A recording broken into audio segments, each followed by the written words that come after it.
छुप छुप कर गुनाह करते, तन्हाई में गुनाह करते, पोशीदा तौर पे गुनाह करते, लोगों के सामने नेकियां और तन्हाई में गुनाह। ऐसे लोगों के लिए अल्लाह फरमाता है जो लोगों के सामने नेकी करके तन्हाई में गुनाह करें, मैं उनके साथ ऐलान जंग करता हूं।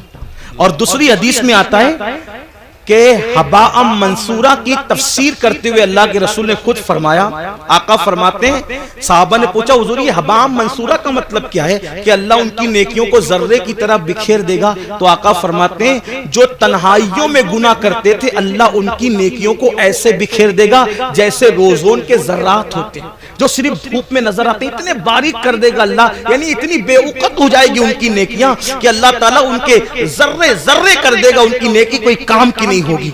और अल्लाह पाक उनकी नेकियों को रद्द फरमाएगा। वल आक़िबतु लिल मुत्तकीन, आखिरत तो मुत्तकियों के लिए है। इस सिलसिले में हजरत ज़ैद एक बात बयान करते, फरमाते हैं मैं कब्रिस्तान गया, जब कब्रिस्तान पहुंचा तो एक दरख्त को टेक लगाकर मैं बैठ गया, इसलिए कि मैं चाहता था कि कब्रों को देख करके इबरत हासिल करूं।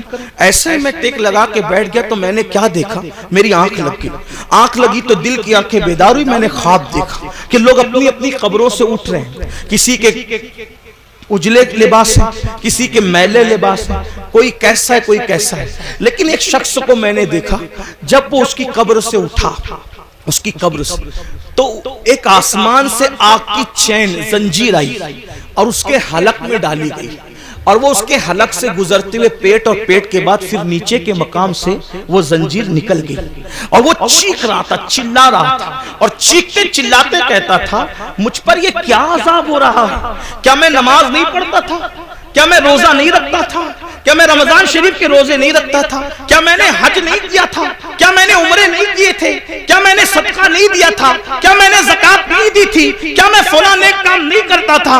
गर्ज के वो अपनी सारी नेकियों को गिनाएगा गिनाएगा गिनाएगा, इसका मतलब वो गुनहगार नहीं था, वो नेकोकार था, इसलिए वो वहां भी नेकियों को गिनाएगा। हजरत ज़ैद कहते हैं जब वो अपनी नेकियों को गिना रहा था तो गैब से आवाज आई, बंदे तू सारी नेकियां करता था, लेकिन जब तू अकेले में और तन्हाई में होता था तब तू गुनाह करता था, अल्लाह से नहीं डरता था। तो जिसने तन्हाई के अंदर गुनाह किया अल्लाह ने उसकी नेकियों को जाय कर दिया। आपसे पूछता हूं अल्लाह के बंदो, नरम नरम गद्दों पे लेटकर रात की तन्हाइयों में चार दीवारी में क्या देखते हो? कौन क्या देखता है मुझे नहीं पता, लेकिन अपने आप में डूब करके सोचो, वो गंदी फिल्में, वो गंदे मनाजिर, वो गंदी तस्वीरें, रिंद की रिंद रहे, हाथ से जन्नत न गई। जो तन्हाइयों में गुनाह करते हैं और लोगों के सामने नेकियां करते हैं, कब्रों से उठेंगे तो उनके बदन से मुर्दार की बदबू होगी। अल्लाह ले जा रहे हैं, लेकिन बीबियां ले जा रहे हैं, जंग के लिए जा रहे हैं, बहनें ले जा रहे हैं, जंग के लिए जा रहे हैं, बेटियां ले जा रहे हैं, जंग के लिए जा रहे हैं, बच्चे ले जा रहे हैं, जंग के लिए जा रहे हैं, सौतेले भाई ले जा रहे हैं। ऐसा क्यों?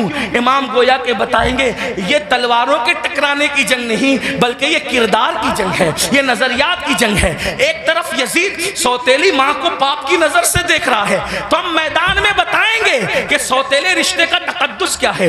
आप देखें पूरी दुनिया के अंदर सौतेला रिश्ता हमेशा मशकूक रहा है। आप तवज्जो करें, सौतेला रिश्ता हमेशा मशकूक रहा है। आप नहीं देखते सौतेले रिश्ते का मतलब? कुरान की तफासिर उठा करके देखें, इब्ने अब्बास से लेकर साहिब नईमी तक सौतेले रिश्ते का मतलब क्या?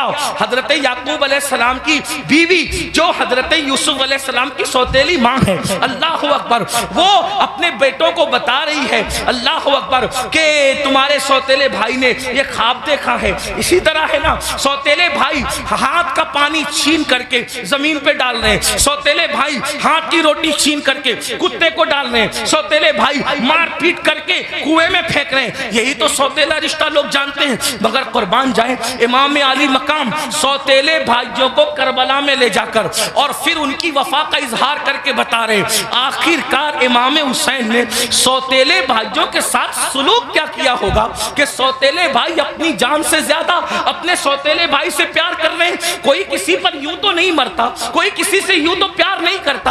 अब आपसे पूछता हूं, हुसैन पाक का सौतेला भाई सबसे ज्यादा मोतबर बावफा है, जिसे दुनिया गाजी अब्बास के नाम से जानती है। आपसे पूछता हूं, वफा का दूसरा नाम अगर करबला के बाद हमसे कोई पूछे तो हम हजरत गाजी अब्बास का नाम लिया करते शिमर ने अल्लाह अकबर रिश्तेदारी की वजह से हजरत अब्बास को अमान लिखी, उनके भाइयों को अमान लिखी। तो हजरत अब्बास ने कहा शिमर तुझ पर भी लानत है और तेरी अमान पर भी लानत है, वल्लाह तूने नबी के शहजादे को अमान नहीं दी, उनको काटना चाहता और हमें बचाना चाहता है। हुसैन के बाद जिंदा रहने को हम पसंद ही नहीं करते। ये एक सौतेले भाई का जज्बा। अब आपसे पूछता हूं, अगर आप करबलाई है, अगर आप हुसैनी है, तो इस मजमे में अपने दिल में सोचो आपके सगे भाई के साथ आपका सलूक क्या है। करबला सिर्फ काले कपड़ों का नाम तो नहीं है ना पहनने का, करबला सीना पीटने का नाम नहीं। हमारे दरमियान करबला उसवाए मुस्तफा की तफसीर का नाम है। हमारे नजदीक करबला बद्र ओहद के मकसद की तकमील का नाम है। आप समझते क्या है करबला को, लेकिन हमारे अंदर करबला कहाँ है। हमने रस्मी और इसमी करबला को तो देखा, हमने हकीकत करबला को नहीं देखा। बताओ आप और हमारा जज्बा भाई के बारे में क्या है। यही ना उसका खेत हड़प कर लिया, उसका हिस्सा हजम कर लिया, उस पर केस कर दिया, उसके खिलाफ खड़े हो गए। उसकी बेटी को अच्छे रिश्ते आते तो आपको पसंद नहीं आता, आपको हजम नहीं होता। बताएं तो सही, उसके घर में बेटे ही बेटे पैदा हो तो आपको तकलीफ होती है। ये आपका मामला सगे भाई के लिए, और वहां सौतेले भाई के साथ अंदाज क्या है सरकार गाजी अब्बास के साथ देखें। फिर उसके बाद इमाम अपनी बहन को करबला में लाए। जब इमाम किसी की कोई बात नहीं मानते, तवज्जो करना, जब इमाम किसी की कोई बात नहीं मानते तो सैयदा ज़ैनब खड़ी होकर कहती है भैया ये कर लो, भैया ये कर लो। बहन की कोई बात नहीं टलती। गोया कि हुसैन बता रहे वहां बहन का कोई तकद्दुस नहीं है, और यहाँ बहन के तकद्दुस का आलम यह है कि बज़ाहिर अगर हजरत इमाम के अपनी फिक्र के खिलाफ बहन बात कर रही है तो इमाम उसको ही मानते नजर आ रहे।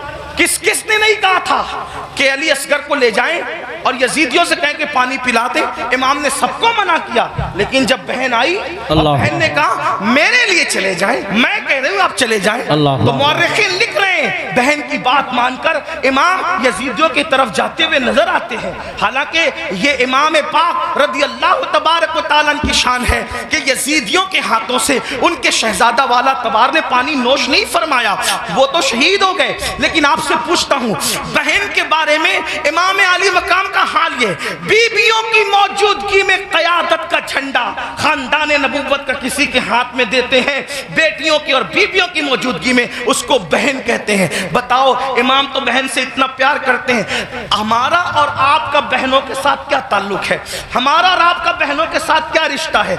आप बताएं मुझे, अगर बहन घर आ जाए 4 बच्चों को लेकर तो भाई और भाभी बात करते हैं, खिलाएंगे कहां से। हैरत की बात यह है जिस कौम की सोच फिक्रे हुसैन से इस कदर गिर जाए, फिर क्या उस कौम के लिए ये ना कहा जाए कि वो नाम के लिए तो हुसैनी बनी है लेकिन अफकार के एतबार से वो कहीं ना कहीं यजीदियत का शिकार है। मेरे आका सल्लल्लाहु अलैहि वसल्लम के दीवानों, जानते हैं बहन का मकाम क्या है, बहन का मर्तबा क्या है, और ये अल्लाह के रसूल अलैहिस्सलाम से सीखा। आका अलैहिस्सलाम की कोई हकीकी बहन न थी, लेकिन जब जंगे हुनैन के मौके पर अल्लाह अकबर हुनैन के अंदर वाफर मिकदार में, कसीर मिकदार में जब वो गनीमत का माल आया तो उस वक्त तो एक खातून आई और आने के बाद कहा ए मोहम्मद मैं आपकी बहन हूं, मैं आपकी बहन हूं। हुजूर अलैहिस्सलाम को उस बहन से जुदा हुए तकरीबन कमोबेश आधी सदी बीत चुकी थी। अल्लाह के हबीब अलैहिस्सलाम ने कहा तुम मेरी बहन हो, नाम क्या है? कहा मेरा नाम शैमा है, मैं हलीमा की बेटी हूँ। आका अलैहिस्सलाम ने फरमाया शैमा को तो जानता हूँ, हलीमा को भी जानता हूँ, मेरी वो माँ है रज़ाई माँ, लेकिन शैमा तुम मेरी बहन और तुम ही हो, इसकी निशानी तुम्हारे पास क्या है? अल्लाह क्या निशानी है मुझे बताओ। तो हजरत शैमा कहती है एक बात ऐसी है जो सिर्फ तुम और मैं जानते हैं, तीसरा कोई नहीं जानता हमारे सिवा। का वो कौन सी? तो आका अलैहिस्सलाम से उन्होंने अर्ज किया एक दिन मैं आपको कहीं ले जाना चाहती थी, एक दिन मैं आपको कहीं ले जाना चाहती, आप आना नहीं चाहते थे, मैंने जबरदस्ती की, गोद में छीना। आपने अक्सर ये मंजर देखा होगा घरों में कि बड़ी बहनें भाई को गोद में ले जाना चाहती है, वो नहीं आना चाहता, तो क्या होता है, वो जबरदस्ती खींचती है, तानती है, ऐसा करती है। तो शैमा कहती है आप नहीं आना चाहते थे, मैं ले जाना चाहती थी, मैंने जबरदस्ती की, तो आपने मेरे कंधे पर दांत काट लिया था, और वो दांत काटने का निशान अब भी मौजूद है। हुजूर अलैहिस्सलाम ने ये सुना तो इतना हंसे अपनी शान के मुताबिक कि हुजूर अलैहिस्सलाम की दाढ़ें नजर आई। और फिर जब ये साबित हो गया कि शैमा यही है, तो आका ने फरमाया ऐ मेरे सहाबा, शैमा के ससुराल की बकरियां, भेड़े, ऊंट, घोड़े जितने गनीमत में आए हैं, चूंकि ये मेरी बहन है, मैं इसको वापस करता हूं, तुम लोग भी वापस करो। सुभान अल्लाह, नारे तकबीर। फरमाए बहन का ये इकराम है, हालांकि वो हकीकी बहन नहीं है, वो हकीकी बहन नहीं, रज़ाई बहन है। इकराम देखो, एहतराम देखो। हमारे पास बहन का क्या एहतराम है? अगर बहन जवान हो गई, उसको रिश्ते नहीं आ रहे हैं, तो भाई बोझ समझता है, बोझ समझता है। और जब भाई बोझ समझता है तो वो देखती है कि भाई का मुंह अच्छा नहीं, बाप बोझ समझ रहे, बाप का मुंह अच्छा नहीं, माँ बोझ समझ रही, बाप का मुंह, माँ का मुंह अच्छा नहीं। तो फिर एक बेटी ये फैसला करती है, जिस घर में न भाई अपना हो, न बहनें अपनी हो, न माँ अपनी हो, न बाप अपना हो, सब तो मुंह उतार करके मुझे बोझ समझते हैं, तो फिर वो मजबूरन ये फैसला करती है कि फिर बाहर जहां से प्यार मिल रहा है, प्यार अगरचे धोखे की तौर पे मिल रहा है, अल्लाह अकबर, फिर क्यों ना उसी का हाथ पकड़ लिया जाए।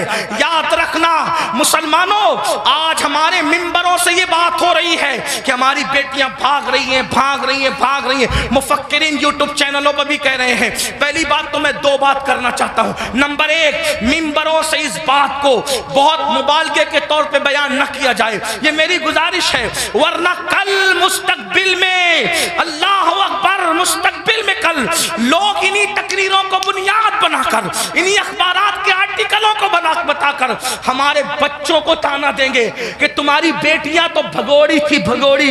कौन की बेटियां भगोड़ी थी? कोई कहता है 30 लाख चली गई, कोई कहता है 40 लाख चली गई, कोई कहता है 50 लाख चली गई। मैंने कहा हजरत जी सबूत तो बताएं, इतनी चली गई कहां गई, जरा ये तो बताएं। वो कहा मीडिया में आया है। मैंने कहा ओ नादानो, थोड़ा तो जरा शऊर करो, हर बात तो बोलने की नहीं रहती। अगर मीडिया कह दे कि चांद हो गया, चांद आ गया, तो क्या उसकी बात मानोगे? का नहीं मानेंगे। हमने कहा जिस मीडिया के कहने पे चांद का आना नहीं मानते, उस मीडिया के कहने पे बेटियों का भाग जाना कैसे मान लेते हो? वल्लाह आज भी मुसलमानों की बेटियों में इतनी गैरत है कि किसी और की मां में उतनी गैरत नहीं है। लेकिन कहीं कुछ गई है, कहीं कुछ गई, मैं जानता हूं, इनकार नहीं कर रहा हूं, कहीं कुछ गई है। लेकिन कौन गई है? वो गई है खदीजतुल कुबरा का किरदार जिसने नहीं सीखा। कौन गई है? आयशा सिद्दीका का किरदार जिसने नहीं सीखा। कौन गई है? सैयदा फातिमातुज़ ज़हरा का किरदार जिसने नहीं सीखा। कौन गई है? सैयदा ज़ैनब का किरदार जिसने नहीं सीखा। वो चंद गई है। लेकिन याद रखना, हम इतना मुबालगा न करें, इसलिए कि बातें बातें होती है, हकीकतें हकीकतें होती है। अल्लाह अकबर, अपनी बातों को दिलचस्प बनाने के लिए पूरी कौम की आबरू का हम सौदा न करें, थोड़ा सा हमें ख्याल करना होगा। और एक बात कहता हूं, एक बात कहता हूं, लेकिन चले चंद गई तो गई, एक बात कहता हूं, बहुत पूरे यकीन से कहता हूं, उलमा मौजूद हैं, मेरे मखदूम भी मौजूद हैं, सादात किराम भी मौजूद हैं। अल्लाह अकबर, जब तक मुसलमान बेटी को जन्नत समझता था, उस वक्त तक हमारी बेटियां घर से कभी नहीं भागी थी। जब से मुसलमान ने बेटी को बोझ समझा है, अब हमारी बेटियां घरों से जा रही है। अगर जा रही है चंद तो बोझ समझा इसलिए जा रही। बेटियों को बोझ न समझो, बेटियां बोझ नहीं है, जन्नत है। बेटियां बोझ नहीं है, जन्नत है। बहनें बोझ नहीं है, जन्नत है। इसलिए उनकी खिदमत करो। क्या लोगों को यह नहीं पता? अल्लाह के सच्चे रसूल सादिक व मसदूक ने फरमाया, बेटी की परवरिश करने वाला और मैं मोहम्मद जन्नत में इतने करीब होंगे जैसे ये 2 उंगलियां करीब है।